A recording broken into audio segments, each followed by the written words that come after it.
pessoal, tudo bem com vocês?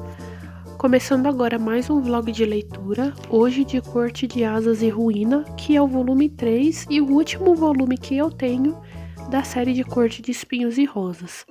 Eu já gravei para vocês o vlog do primeiro e do segundo livro, já tá aí disponível no canal, caso vocês queiram assistir. Hoje eu vou começar o terceiro. A série não acaba aqui, ainda tem mais 2 livros, mas que eu li ambos no Kindle, em versão digital, então eu só tenho mais esse físico aqui em casa, e hoje é dia de gravar vlog pra vocês. Uma coisa importante antes de começar a leitura a ser dita é que eu tô um pouco gripada, então talvez possa ser que a minha voz fique meio esquisita no vídeo, mas ainda assim não vou deixar de gravar pra vocês e não vou deixar de ler esse livro, porque como eu falei no vlog de Corte de Névoa e Fúria, eu tava bem ansiosa para começar esse livro.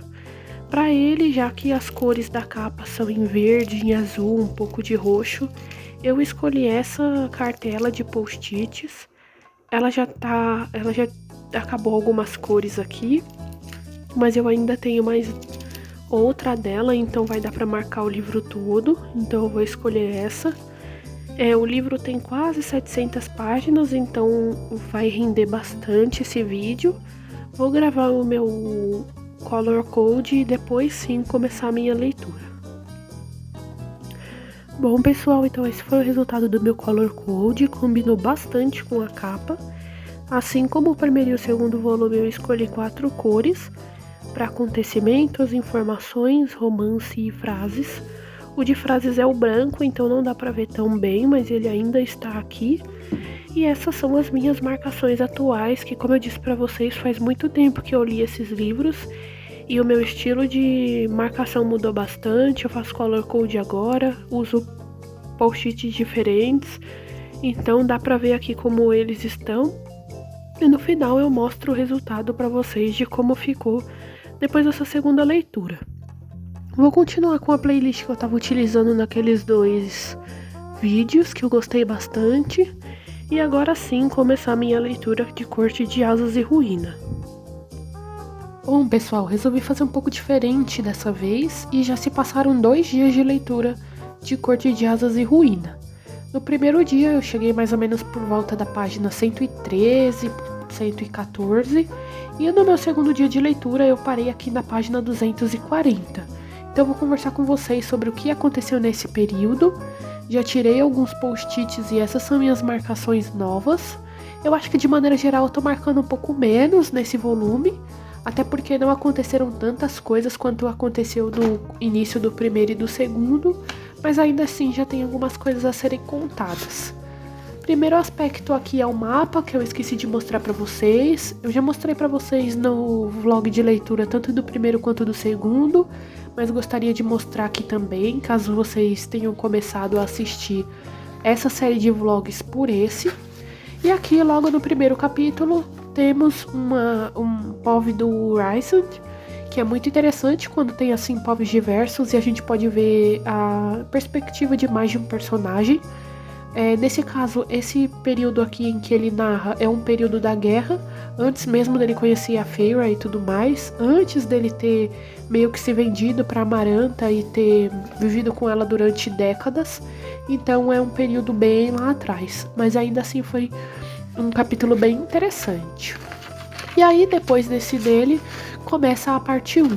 Eu li a parte 1 e um pedaço da parte 2. E aqui logo no início é um capítulo da Feyre que faz parte daquele tempo de atuação dela na corte primaveril, descobrindo informações interessantes para a corte noturna. Como eu disse para vocês no final do segundo volume, eu conversei com vocês que ela faria isso. Nessa corte do Temrin, então, ela tá colocando as pessoas umas contra as outras, a fim de destruir por dentro primeiro o reino, além de descobrir aquelas informações interessantes. Então ela tá sendo muito astuta aqui, fazendo o que ela pode para ajudar o povo dela da melhor maneira possível. Nesse período tem uma parte interessante, que o Julian fala algumas coisas interessantes para ela, como por exemplo, que ele não acredita que a Feyre estava sendo manipulada pelo Rysand, e relacionado a isso, como o Rhys é um cara justo e bom. Então, ao mesmo tempo que o Julian é um cara muito cruel, ele também tem algumas coisas bem interessantes, principalmente por ele ser humano, apesar dele ter sido revivido de um modo bem macabro, porque ele já tinha sido morto pela Amaranta. Mas é uma cena interessante que eu anotei aqui para conversar com vocês, porque pode ser que ele também tenha alguma coisa interessante aí mais pro futuro. Então eu já deixei aqui esse comentário especial. O Tamlin nesse período também continua descontrolado e agressivo, então dá pra ver bastante de como a Feyre sofreu e como ela teria sofrido se ela continuasse naquela corte. E depois de muitas artimanhas dela, ela acha uma oportunidade de fugir dali e voltar para a família dela, só que com o Lucien, porque eles são envenenados. Duas das pessoas que trabalham pro Hibern deram algum veneno para eles, para minar o poder deles. Então a Feyre tá sem poder nenhum, assim como o Lucien. E aí eles passam por um período bem difícil na corte outonal, tentando passar de uma corte para outra até chegar na noturna. Depois eles chegam na invernal e ali, depois de muitas dificuldades, principalmente com os irmãos do Lucien, eles conseguem ir para corte noturna por meio do Ezreal e do Cassian. Então, depois dessa dificuldade toda, finalmente eles conseguem chegar na corte da Feyre. Lá tem a volta do casal principal e da família que a gente se apegou tanto. E também a gente consegue ver como as irmãs da Feyre estão agora, porque a gente não, depois de que elas foram feitas pelo caldeirão, a gente não tinha tido nenhuma informação sobre elas ou nenhuma cena que elas aparecessem de verdade. A Elaine tá quieta, tá triste, tá bem destruída, principalmente com o fato de que ela ia se casar com um cara que ela gostava. Só que como o cara é humano, ela não tem mais essa possibilidade, principalmente pela família deles caçarem os Félicos. E a Nesta tá ainda mais teimosa, mais difícil de lidar e mais insensível com os esforços da Feyre. Então o pouquinho de parceria que elas criaram no segundo livro, do começo pro meio, em que também a Nesta ouviu a Feyre, a história dela no primeiro livro, ficou sabendo que ela tinha se apaixonado pelo Tamlin e estava fazendo de tudo para construir e manter esse amor. Tudo isso acaba, a Nesta tá muito brava com tudo que aconteceu, principalmente pela irmã mais nova dela ter sofrido tudo isso. Então é uma situação bem delicada. Sobre a Nesta ainda tem um possível desenvolvimento interessante aí para os poderes dela e os sentimentos do Cassian crescendo por ela, e é uma coisa que já vai sendo desenvolvida aqui no livro e são os personagens principais e os que mais são acompanhados no próximo livro, que é Corte de Chamas Prateadas. Como eu disse para vocês, eu já li, mas eu li no Kindle. Não sei se eu vou ler de novo para gravar o conteúdo aqui pro canal, porque o meu plano inicial era só ler esses 3 primeiros mesmo, então eu ainda não sei como é que eu vou fazer. Mas é uma coisa interessante perceber que eles já estão sendo um pouco desenvolvidos aqui e vão ter a sua força total no próximo grande livro da série. Bom, aí nesse finalzinho aqui da minha leitura desses 2 dias, tivemos algumas aulas da Feyre em questão física com o Cassian e de voo com o Ezreal. Então são coisas interessantes que estão acontecendo no momento. E para finalizar então esse take falando desses 2 dias, tem alguns planos interessantes rolando, principalmente relacionado ao Hibern. Um deles é consertar a muralha pelos furos que já tem lá e alguém pode invadir. Buscar aliado com outras cortes, então possivelmente mais pra frente vai ter uma reunião entre os grãos senhores de todas as cortes, que vai ser uma cena bem interessante. E por fim, eu tô justamente na parte em que o Cassian e a Feyre foram na prisão de novo para conversar com o entalhador de ossos, para barganhar com ele a liberdade dele a favor dele ter algum exército de monstros ou algo assim que possa ajudar eles na guerra final. Como eu disse para vocês no vlog anterior, do livro anterior, aliás, o entalhador de ossos se apresenta para as pessoas em formas diferentes. Para Feyre ele apresentou um menininho E aqui ela consegue perceber que é possivelmente o futuro filho dela com o Rhys. Então eu realmente estava certa naquela suposição quando eu li o segundo. Eu não imaginava que aqui eu teria essa certeza, porque eu não lembrava desses detalhes dos livros. Mas eu achei muito interessante ver que naquele eu consegui perceber isso e tive a certeza aqui. Então foi isso que aconteceu. Como eu disse pra vocês, eu tô aqui na página 240, no capítulo 23 agora. E quando eu terminar, possivelmente, o terceiro e o quarto dia de leitura, eu volto a conversar com vocês sobre tudo o que aconteceu. Olá pessoal, já se passaram mais 2 dias de leitura.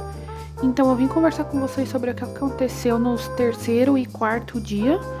No meu terceiro dia, eu li daqui da página 240 até a página 360. E no quarto dia, eu li da página 360 até a 432. Então tem muita coisa para ser dita. O próximo take eu pretendo fazer com já as páginas finais, porque provavelmente eu vou demorar mais 3 dias para terminar o livro. Então eu acho que vai ficar mais organizado assim, se eu fizer 2 dias e 3 dias finais, que aí eu também consigo explicar para vocês como foi a fase final do livro, como tudo aconteceu nesse desfecho, e eu acho que assim vai ficar mais interessante. Falando então do dia 2 e 3, logo nesse início já tem a visita ao entalhador de ossos, que como eu disse para vocês, a personagem principal lá ia lá pedir um apoio dele na guerra. Em troca do apoio, ele pediu um espelho chamado Uróboro.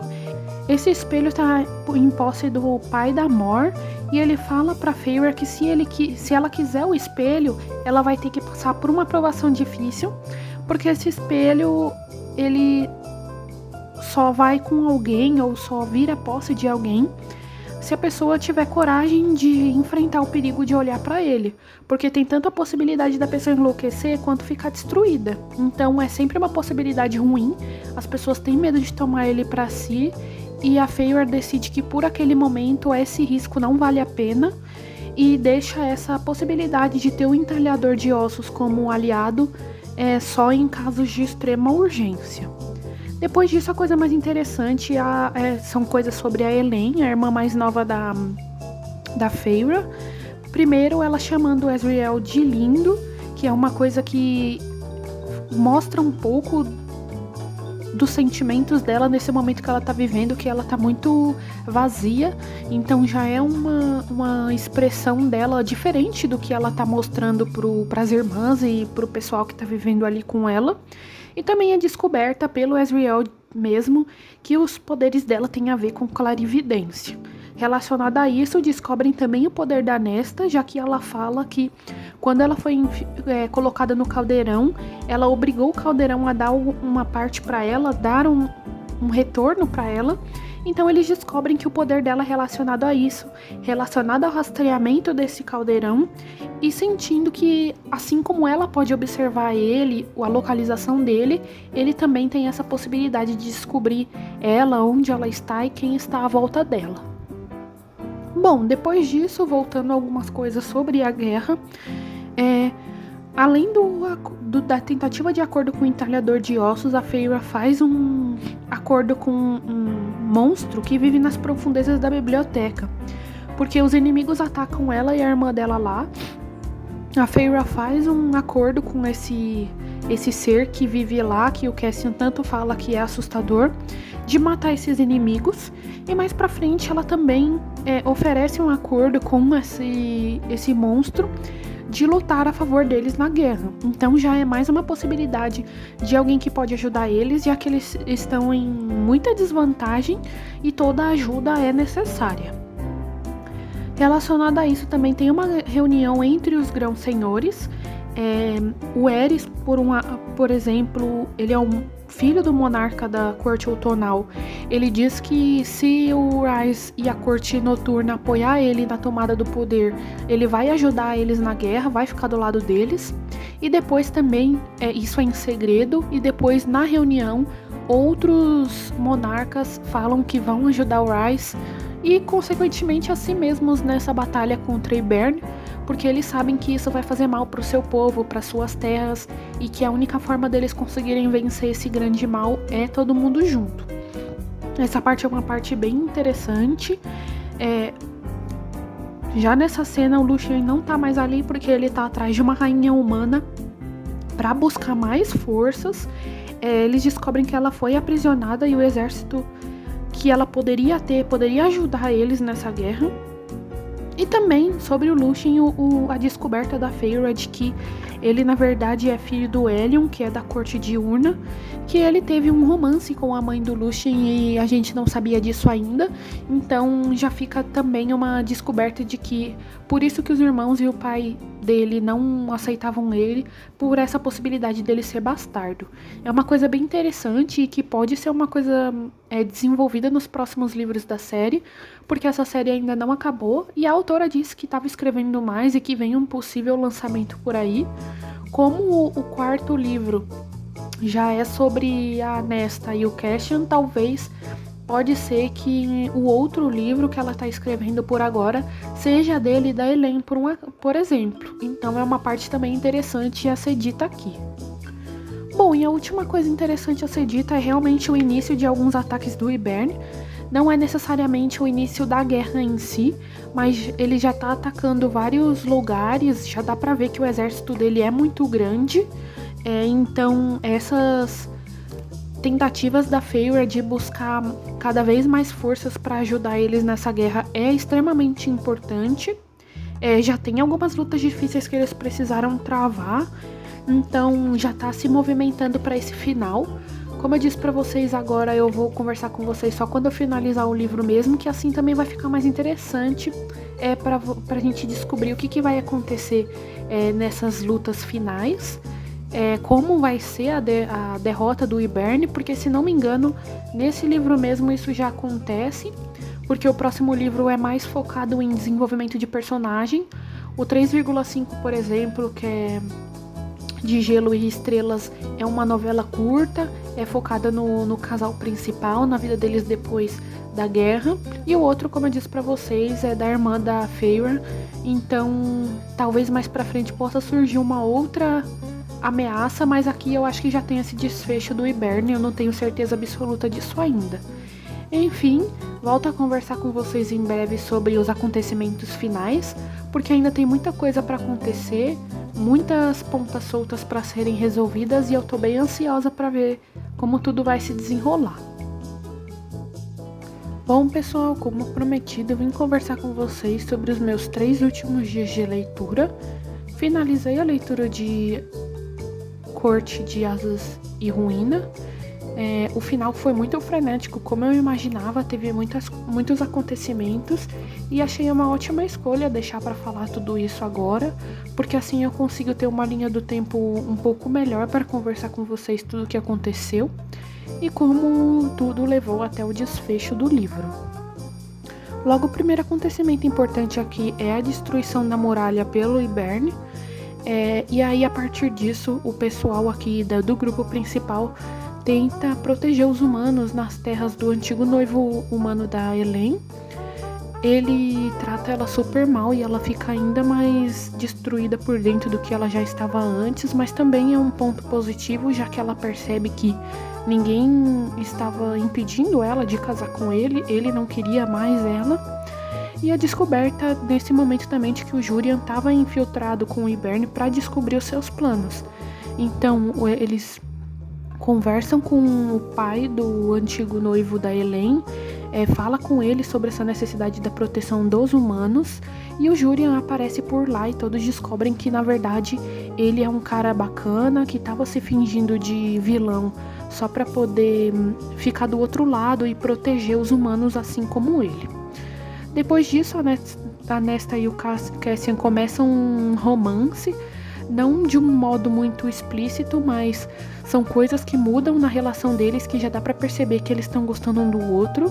O Cassian tá sempre tentando ajudar a Nesta, mas a Nesta sempre é muito fria, então a parte mais interessante nisso é a demonstração dela de preocupação com o bem-estar dele. Então aí também já começa, como eu disse pra vocês, uma faísca do que vai acontecer no próximo grande livro da série. A Feyre busca o Suriel de novo para resposta sobre o Yberne por causa do início das lutas, mas ele não consegue dar porque ele diz que o Yberne é cercado de alguns feitiços mais antigos que ele e ele não poderia dar essas respostas para ela. Infelizmente, no momento em que eles estavam ali conversando, a Iante vem e mata o Suriel. É uma parte bem triste, já que ao longo dos livros a gente acaba se apegando a ele. Ele aparece no primeiro, no segundo e no terceiro livros e ajuda muito a Feyre. A Feyre também ajuda ele de certa forma. Então é um pouco triste a morte dele, mas também em contrapartida a Iante morre, porque a Feyre leva ela e os capanguinhas dela ali até a Tecelã do segundo livro. Então também tem essa reaparição da Tecelã, que vai ser importante mais pro final do livro. E é interessante ver como a Feyre levou os inimigos dela até a Tecelã e ajudou a ambas, já que a Tecelã gosta tanto de matar as pessoas e tecer alguns fios com a morte delas.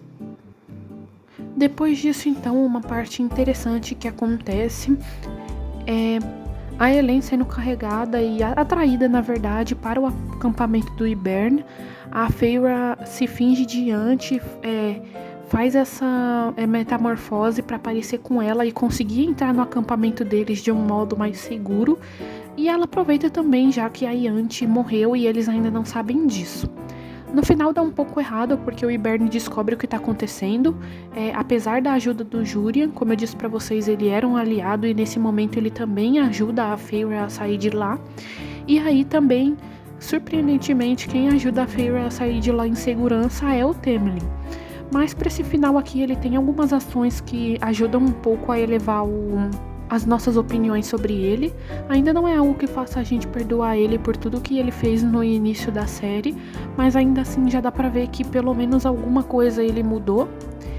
Mais pra frente também tem uma parte da Mor falando da sua preferência por fêmeas. Ela conversa sobre isso com a Feyre, por causa da Feyre ter colocado ela contra a parede, elas terem brigado e a Feyre ter falado de ela não ser verdadeira com ela mesma e com Azriel, porque ela acha que eles poderiam ficar juntos.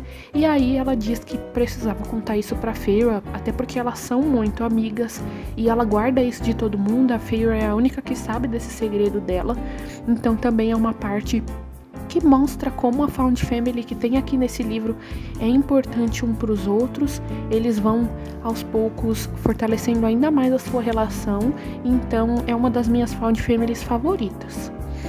Bom, depois disso, então, muitas coisas acontecem sobre a guerra, e aí as mulheres que foram feitas pelo Caldeirão, que são a Emeryn, a Feyre e as irmãs dela, montam um plano para dividirem o poder do Caldeirão e destruir ele e o Yberne, seu exército, para poder ajudar ali na guerra. Isso porque, acho que no segundo livro, a Feyre tenta fazer isso sozinha, mas é muito poder para uma pessoa só. Então elas começam a pensar nessa possibilidade delas se juntarem para fazer isso. E surge esse plano que vai ser colocado em prática ali no meio da guerra. Então está chegando a luta final da guerra. Como a Feyre viu que a situação estava feia mesmo, ela decide pegar o Uróboro e sai vitoriosa. Essa é uma parte bem emocionante, porque o que ela vê ali é ela mesma por dentro. Então ela vê um monstro, ela fica triste, ela chora, mas acima de tudo ela se aceita, se respeita. E isso ajuda, além dela conseguir a ajuda do entalhador de ossos, ela também se conhece melhor e se perdoa por tudo que aconteceu, principalmente na época de Sob a Montanha. Nesse momento, então, a Feyre leva o espelho para o entalhador de ossos e ele fica surpreso e orgulhoso de poder ajudar alguém digno e fala que ele realmente vai ajudar nessa guerra. Bom, então finalmente começa a guerra. Tenho que dizer que a guerra foi muito bem escrita, tanto no início quanto no final. O entalhador e o Bryaxis, que é aquele ser que vivia na biblioteca, vão lá ajudar pelo pedido da Feyre. E quando chega a hora da guerra também temos a surpresa de que o Rai chamou a Tecelã para lutar naquela guerra. Como eu disse para vocês, ela teria um papel importante mais pra frente. Mas é uma coisa um pouco triste, porque tanto a Tecelã quanto o entalhador morrem nesse período aí da guerra. É uma parte um pouco triste, porque de certa forma a gente também se apega a eles. Uma coisa interessante aqui nesse livro, em alguns livros de fantasia bem escritos, é essa situação de que tem personagens que seriam ruins, seriam os vilões, mas a gente acaba se apegando a eles. Exemplos disso são a Tecelã e o Entalhador de Ossos, que no começo a gente acaba ficando com raiva deles, mas depois a gente aprende a gostar. Nessa guerra, como eu disse pra vocês, eles morreram justamente por causa do poder do Caldeirão, que era muito pior que todo mundo imaginava. Ele varre os grupos ali que estão lutando de um modo muito fácil, inclusive o Entalhador de Ossos é morto por ele. Então a chegada de mais exércitos para a ajuda do grupo principal é crucial nesse momento, e um desses exércitos que chegou ali é justamente um exército que o pai das garotas trazem. É uma surpresa, eu não lembrava disso. Ele traz a Vassa, que é aquela rainha que o Lúthien foi atrás, então eles vêm todos juntos e ajudam acrescentando mais pessoas para essa guerra do lado que a gente torce. Então é um momento bem surpreendente e que, como eu disse, eu não lembrava. As surpresas não acabam por aí e a gente descobre que a Emery enganou a Feyre para um bem maior. Elas duas só vão até o Caldeirão, porque a Nesta e a Elaine estão fazendo outra coisa. A Nesta, por exemplo, está atraindo o Hibern para elas conseguirem chegar no Caldeirão. Ela e a Elaine matam o Hibern, então é uma cena muito interessante. Infelizmente o pai das garotas também morre ali naquele momento. Mas a parte mais interessante é justamente a Emery com esse plano dela de ter um triunfo final, dela entrar no Caldeirão e se libertar daquele corpo férico que ela tem e poder ajudar ali na guerra, matando o máximo de pessoas que ela consegue do inimigo. E é isso que traz a vitória pro grupo principal. Nesse momento também a Feyre destrói o Caldeirão, mas ela percebe que se o Caldeirão for desfeito, todo mundo morre, porque ele fez o mundo ali. Então ela e o Rhys se juntam seus poderes para a reconstrução do Caldeirão. E como o Rhys já tinha lutado na guerra, já tinha feito tudo o que ele podia, ele acaba morrendo por esse excesso de dar energia, dar a força dele. E a Feyre fica simplesmente destruída e implora para todos os grãos-senhores fazerem alguma coisa por ele. E eles fazem a mesma coisa que eles fizeram com a Feyre no primeiro livro, de dar um pouquinho de si, um pouquinho do seu poder para ele ressuscitar. Inclusive a Feyre agora que tem o poder de todos. E aí eles conseguem finalmente ressuscitar o Rhys. E depois a Emery também consegue ali sair do Caldeirão com vida. Só que de uma forma diferente, já que ela não é mais aquele ser sombrio e sim uma grã-senhora. E aí surge essa possibilidade do poder dela se desenvolver nos próximos livros, já que todo grão-senhor tem alguma habilidade específica, e ela não ficaria sem poder, apesar de não ser mais aquele ser sombrio que ela era originalmente. Esse foi o final aqui do livro. Eu gostei muito de como tudo foi feito. Também fiquei feliz da autora não ter sacrificado nenhum personagem, porque em alguns livros de fantasia a gente vê que uma morte é necessária, então algum dos personagens principais acaba morrendo. Isso acontece, por exemplo, em Pássaro e Serpente, que a gente fica muito triste. Então aqui nesse livro em específico nada foi perdido, apesar de todos os personagens estarem bem feridos. O Caldeirão, como tem que ser refeito e tem que ficar completo, ele vai para uma ilha que tem várias proteções de um casal amigo do Rhys, que é a Miriam e o Draco, que tem relação com Júria. Então eles conseguem proteger esse Caldeirão e ele vai para um lugar seguro antes que algum grão-senhor ali queira tomar ele e começar tudo de novo essa guerra. Tem uma reunião ali no final do livro em que eles tentam decidir como eles vão fazer com a muralha e como vai ser a relação dos humanos e dos féricos depois dessa guerra toda. Isso é uma coisa que ainda não foi uma ponta bem fechada, o que dá pra perceber que talvez tenha algumas coisas nos próximos livros, mas que eu não lembro, assim como esse. Porque esse daqui eu lembrava bem pouco, o primeiro e o segundo eu lembrava bem mais, então muita coisa foi surpresa aqui, e se eu lesse os outros eu tenho certeza que também teria muitas surpresas. Eu tinha a pretensão de ler o próximo livro, que é A Corte de Gelo e Estrelas, mas ainda não sei se eu vou ler, Mas de qualquer forma, se eu for ler, eu também vou gravar um vlog de leitura aqui pro canal. Mas aqui, de modo geral, eu já finalizo essa trilogia principal, que fala mais dessa guerra. Essas foram as minhas marcações, eu fiz bastante. Eu acho que os outros primeiros livros têm mais marcações que esse, mas ainda assim esse tem bastante. Gostei do resultado, ficou bem bonitinho, combinou bem com a capa. E assim eu finalizo esse vlog de leitura de Corte de Asas e Ruína. Espero que vocês tenham gostado. Não esqueçam de comentar suas opiniões sobre a sua leitura, caso você também tenha lido essa série da Sarah J. Maas. Curtam o vídeo, se inscrevam no canal, ativem o sininho para não perder nada que vem por aí e até breve!